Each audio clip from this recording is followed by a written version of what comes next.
আসসালামু আলাইকুম viewers, welcome to super English care. প্রিয় শিক্ষার্থী এবং সহকর্মীবৃন্দু, আজকে আমি ক্লাস 8-এর ইংরেজি বিষয়ের 5.3.4 অ্যাক্টিভিটির সর্বশেষ কাজটা উপস্থাপন করব। এটা হচ্ছে আমাদের 75 নাম্বার পেজে একটা ছক দেওয়া রয়েছে, 75 এবং 76, এইটা আমাদের পূরণ করতে হবে। আর এর আগের ক্লাসে আমি কি এটার বাংলা অর্থ সহ উপস্থাপন করেছি, ওইটা যদি না দেখে থাকো তাহলে ওটা আগে দেখে আসতে পারো। আর এই জায়গায় আমাদের যে ছক দেওয়া রয়েছে, ছকে মূলত 5টা কলাম দেওয়া রয়েছে এবং ফার্স্ট কলামে রয়েছে স্ট্রাকচার অফ দি এসে, এই যে এসের যে গঠন কাঠামো রয়েছে সেটা। আর এই পাশে গঠন কাঠামোর মধ্যে আমরা জানি 3টা পার্ট থাকে। নাম্বার 1 হচ্ছে ইন্ট্রোডাকশন, তারপরে বডি এবং সর্বশেষ হচ্ছে কনক্লুশন। এরপর হচ্ছে হোয়াট ইজ রিটেন, এই যে এগুলা কি লেখা হয় সেটা আর কি। তারপর হচ্ছে প্যারাগ্রাফস, প্যারাগ্রাফস গুলো কিভাবে অথবা কত নাম্বার প্যারাগ্রাফ রয়েছে সেটা আর কি তুলে ধরা হয়েছে। এরপরে হচ্ছে কোহেসিভ ডিভাইস, এই প্যারাগ্রাফগুলোর মধ্যে যে কোহেসিভ ডিভাইসগুলো ব্যবহার করা হয়েছে এই জায়গায় সেগুলা লিখতে হবে।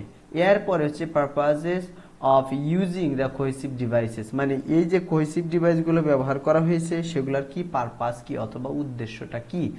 আর এই জায়গায় আমি আমাদের বইয়ে প্রথমত এই যে এই অংশটা করা হয়েছে, ইন্ট্রোডাকশনে কি করা হয়েছে, তারপরে প্যারাগ্রাফ 5। আর একটা বিষয়, এই বইয়ের মধ্যে কিন্তু প্যারাগ্রাফ 6 লেখা হয়েছে, আসলে এটা ভুল, এটা হবে প্যারাগ্রাফ 5।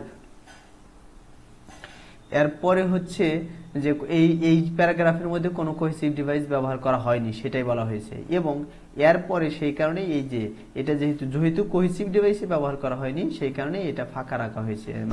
আমরা জানি এই কলামে রয়েছে purpose of using the cohesive devices, তার উদ্দেশ্য, যেহেতু কোহেসিভ ডিভাইস নাই সেই কারণে এই জায়গায় কোনো উদ্দেশ্য ব্যবহার করা হয়নি। এরপরে আমাদের কাজ যেটা, আমাদের কাজ কিন্তু শুরু হবে যে বডি থেকে। এখন বডিতে কি করা হয়, আর এই পার্টটা কিন্তু লেখা আছে, all the supporting ideas to identify to establish the topic, এই টপিককে করার জন্য, এস্টাবলিশ করার জন্য এই জায়গায় সব সাপোর্টিং আইডিয়াগুলো লেখা হয়।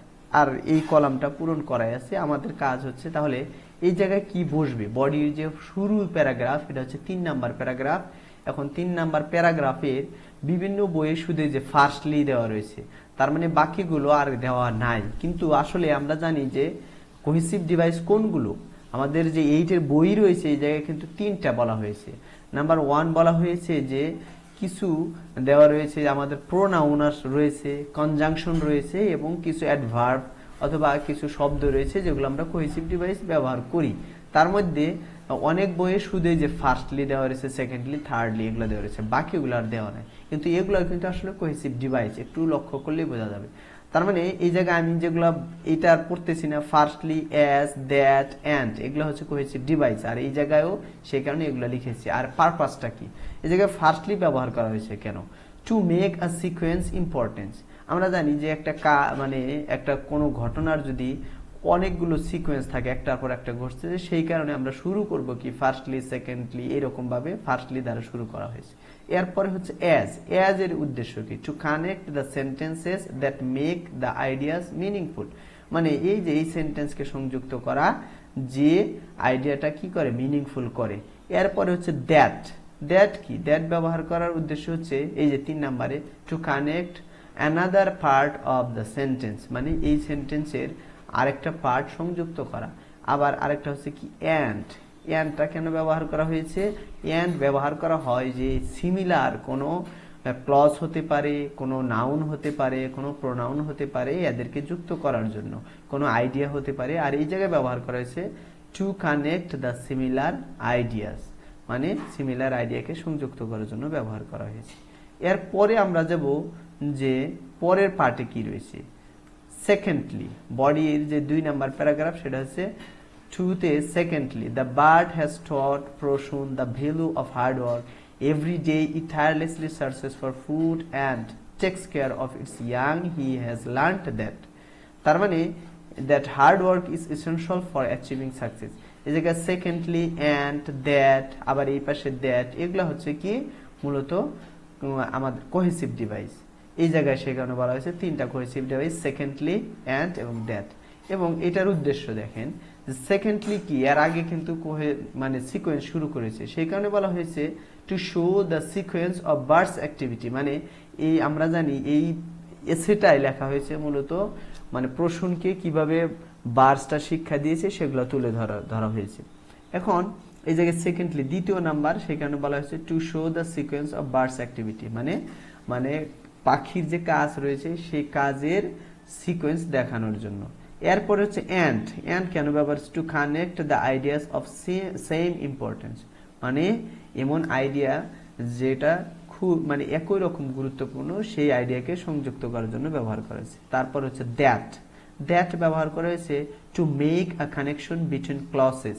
এখন ক্লজ আমরা জানি, ক্লজ হচ্ছে যেটা মানে যে এমন একটি বাক্যাংশ যার মধ্যে একটা ফাইনাইট ভার্ব থাকবে এবং সাবজেক্ট থাকে। তার মানে এই জায়গায় যেহেতু এটা কমপ্লেক্স সেন্টেন্স, এই জায়গায় ক্লজ রয়েছে আর একটা ক্লজকে যুক্ত করার জন্য ব্যবহার করা হয়েছে। এরপরে আমরা যাব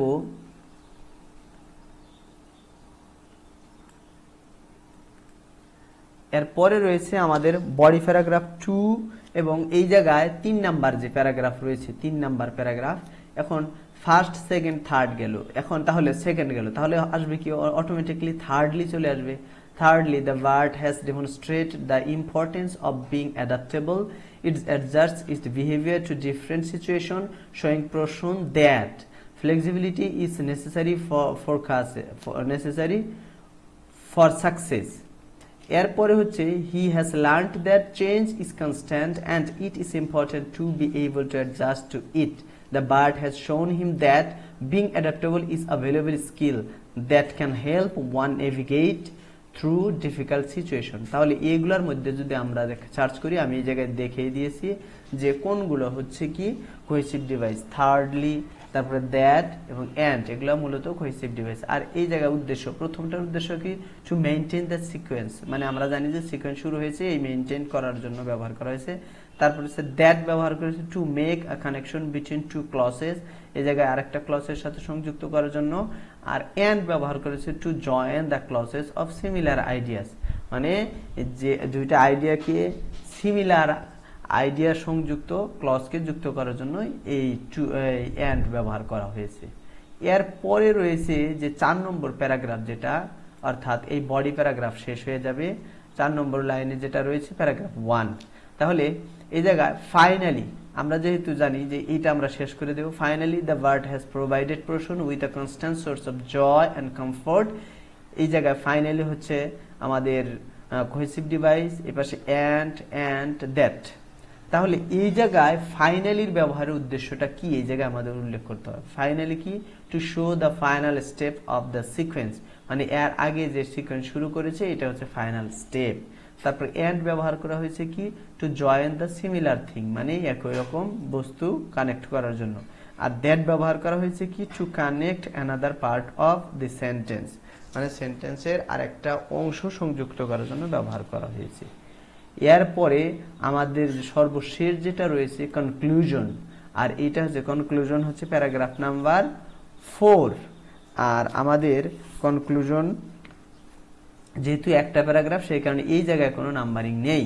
তাহলে এটা হচ্ছে কনক্লুশন উদ্দেশ্য কি আ summary of the essay, conclusion কিন্তু সামারি করা হয় এসের। এখন এটা আমি আর পড়তেছি না, এটার মধ্যে যে প্যারাগ্রাফগুলো আছে, অর্থাৎ প্যারাগ্রাফ বলতে এটার মধ্যে যে আমাদের ইগুলা রয়েছে, এই কোহেসিভ ডিভাইস রয়েছে, এগুলো আমি যে কিন্তু আন্ডারলাইন করে দিয়েছি সহজে বোঝার জন্য। তাহলে এই যে কি ইন কনক্লুশন এবং অ্যান্ড যেহেতু কয়েকবার ব্যবহার করা হয়েছে সেই কারণে বারবার দেওয়া হয়নি। আর প্রথমে তাহলে ইন কনক্লুশন কেন ব্যবহার করা হয়েছে, টু সামারাইজ অল দ্য কি পয়েন্টস অ্যান্ড কনক্লুড দি এসে, মানে এই জায়গায় মূলত ইন কনক্লুশন কোন ক্ষেত্রে ব্যবহার করা হয় আমরা, আর কনক্লুশনের উদ্দেশ্যটা হচ্ছে সামারাইজ অল দ্য কি পয়েন্টস, মানে এই এসের যে কি পয়েন্টস রয়েছে এই জায়গায় কিন্তু সামারি করা হয়েছে। অ্যান্ড বলা হয়েছে কনক্লুড দিয়েছে, এই এসেটাকে কনক্লুড করব আমরা, শেষ করব, সেই কারণে ব্যবহার করেছে। আর সর্বশেষ যে অ্যান্ড ব্যবহার করেছে কি to join the ideas and the sentences of equal importance, মানে আইডিয়া এবং সেন্টেন্স, এমন সেন্টেন্স অথবা ক্লজ বলতে পারি যেগুলো সংযুক্ত করার জন্য ব্যবহার করা হয়েছে কি ইকুয়াল ইম্পর্টেন্স মানে একই গুরুত্ব, সেই সেন্টেন্সগুলোকে অথবা ক্লজগুলোকে এই জায়গায় যুক্ত করা হয়েছে। আর এভাবে আমরা কি এই ইটা শেষ করতে পারি। আর এইভাবে আমরা যদি এই ইটা পূরণ করি, আমাদের যে ছকটা পূরণ করি, আশা করি যে অবশ্যই তুমি কি পাবে, ত্রিভুজ পাবে। আর স্যাররা অবশ্যই বুঝতে পেরেছেন যে কেন এই যে অ্যান্ড এবং বাকি এগুলাও কি আমাদের কোহেসিভ ডিভাইস। আর আমার ভিডিও আজকে এখানেই শেষ করতেছি। ভিডিওটা কেমন লাগলো অবশ্যই জানাবেন। আর অনেকে ভিডিও দেখেন কিন্তু লাইকও করেন না, কমেন্টও করেন না, এটা খুবই দুঃখজনক। আশা করি অবশ্যই ভালো লাগলে লাইক এবং কমেন্ট করবেন। আজকের মতো এখানে শেষ করতেছি। এর পরের যে ক্লাস রয়েছে সেটা নিয়ে হাজির হব। আসসালামু আলাইকুম।